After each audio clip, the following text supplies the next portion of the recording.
Make the ground shake.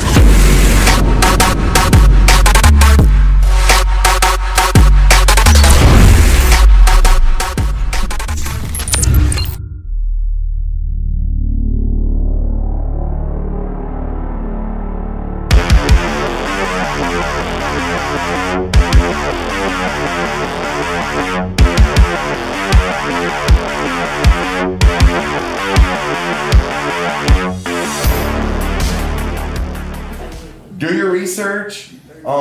Getting the weight off, there's a couple of theories. The wrong theory is to make weight weeks ahead of your weigh-in. Wait, what? You know, so don't do that. Don't do all the dehydration and the cardio and shit. If you got to weigh in on Saturday, do not make weight the previous Saturday or Friday. You know, if you are going to cut weight, if you make weight more than an hour or two before you get on the scale, you made weight way too early. All right? Dehydrating yourself kills your strength. It absolutely destroys your strength. Being weak more than you have to be is a bad idea. Dehydrating yourself is a horrible idea. Don't do it. Now we all do, but it's terrible. It messes with your heart. For sure, it messes with your brain. It gives you some goofy fucking mental suicidal thoughts and shit.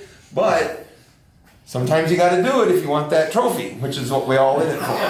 And that t-shirt. That fucking... So you want that t-shirt. There's lots of programs out there for cutting for weight. the free t-shirt, Fucking quit. It's usually about loading up all kinds of water, and then there's a stage reduction in. You cut out carbs, you cut out salt, you cut out solid foods, you go down to liquids only. A lot of them, it's fucking rough. a lot of them preach cutting out water like 12 or so hours before you get in the sauna. What I found worked was pounding the water up until the time I got into the sauna. Because the first hour or two in the sauna, and you're only in the sauna, you're in 10 or 15 minutes, then you're out for 5. You don't crawl into the sauna for an hour and then come out. 10 or 15 minutes in, get out. 10 or 15, your brain runs on carbs and water, and you do not want to be messing around with your brain because it runs everything else. But I found that in the first hour, the first 4 or 5, 15 or so minutes, that water pours out of you so fast that whether you cut the water 12 hours before the sauna or 12 minutes before the sauna, it doesn't really matter. 10% of your body weight is very hard. Cutting any more than 10% of your body weight is probably way too much. All right? If you can stay, 5% of your body weight's really not that hard to cut. All right? But it's exponentially difficult between 5% and 10%. Okay? I did 10% for years. It got harder every time. Even though I knew what I was in for, it never got easy. But It's fucking silly. it's sweet to weigh 20 pounds more than the guy across the table when you're both in this 195-pound weight class, all right? You don't actually need a sauna. For years, because I couldn't stand being around people when I was cutting weight. So what I would do was I'd just go into the hotel bathroom, put towels underneath the door, turn that shower on full blast, and it would just run the 20 some hours that I would crawl in and out of that bathroom like that. Now it would destroy a hotel bathroom.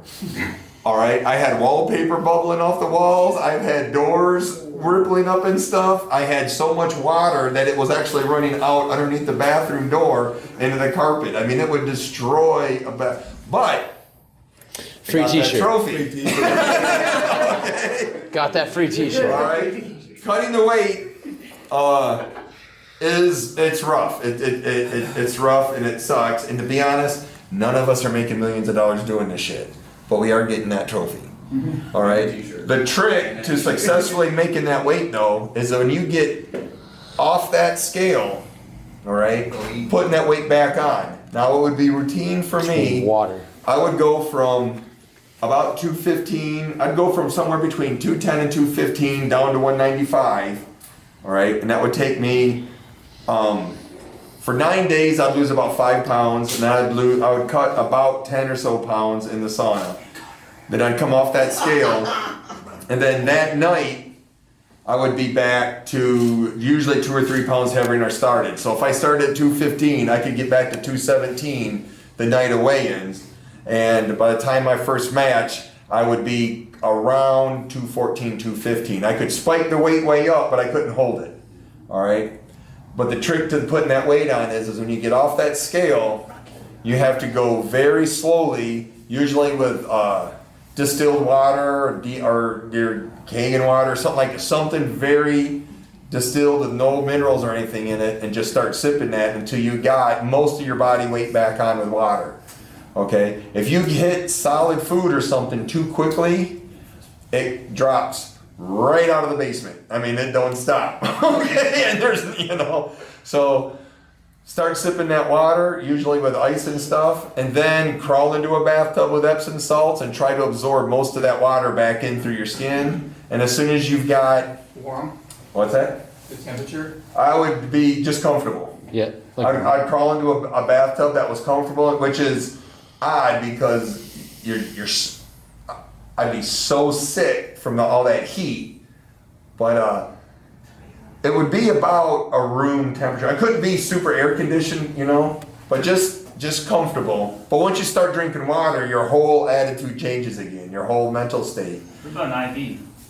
I heard IVs. I've never done it. I probably think that nowadays probably more people would do them. I think you can buy them now. You can put them in. But in the end, you crawl into a bathtub with a gallon of distilled water. Fill that bathtub with Epsom salts. You're bringing that moisture in so quickly, anyways, that within an hour or two you feel like a completely new person. Now you've only put on 5 or 6 pounds of the up to 15 you've lost, but you feel better. Once you get that first gallon of water in you, all right, then start eating something simple. To me, it was goldfish crackers, but saltine crackers or pretzels, something with salt, something with carbs in it, something to hold some of that moisture back into your stomach. Okay. Once you're good on solid food, then every hour, pretty soon you're going to be nauseous again for the other extreme. You've already been sick and nauseous because you've been dehydrated and starving to death. Now you're going to go the opposite. You drank too damn much shit and you ate too much stuff. Every hour you're going to drink a quart of water with all bunch of electrolytes in it. And what I would do was I would take that salt substitute, which is all minerals and stuff, and then I would mix it with salt. So half salt substitute, half salt, mix that in with a quart of water, spoonful of creatine, a big ass dose of carbs, usually ramen noodles or ravioli or something like that, and then start taking glycerin, which is a water-based alcohol, which also holds water in your body. And then you can super hydrate, but you got to get those carbs and stuff. And don't eat meat or anything like that, because it takes like 27 or 30 hours to digest the meat, but you can eat all kinds of vegetables which digest in about 12 hours. And every hour, even though you're exhausted, you got to sleep, set your alarm clock for every hour. Even if you're pulling the next day, you're going to get up every hour, you're going to drink that quart of water, creatine, salt substitute, carbs, glycerin, and then any of the other supplements and stuff that you believe in. I don't know how much of them work or how much of them hurt, but that as a basic will get you back up to about, for me, I could easily get to 217 pounds after weighing 215 2 weeks before. So by the time I walked in on my first match, I'm comfortably 214, 215 on a 195 pound class. Yeah.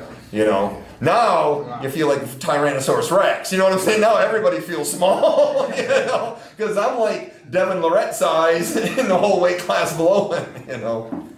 But it's rough. Your pulse rate shoots way up. If you miss it, it's devastating. If you crawl onto that scale, if you have to make weight, travel with a scale. They do not cost that much money. Do not go into a weigh-in not knowing what you weigh. I've carried my scale to Russia, Poland, Bulgaria, the Ukraine, to Vegas, to Baltimore. I've carried my scale. I knew exactly. I didn't know how my scale went to theirs, but I knew exactly what I weighed versus the day before and the day, because I had my scale with me.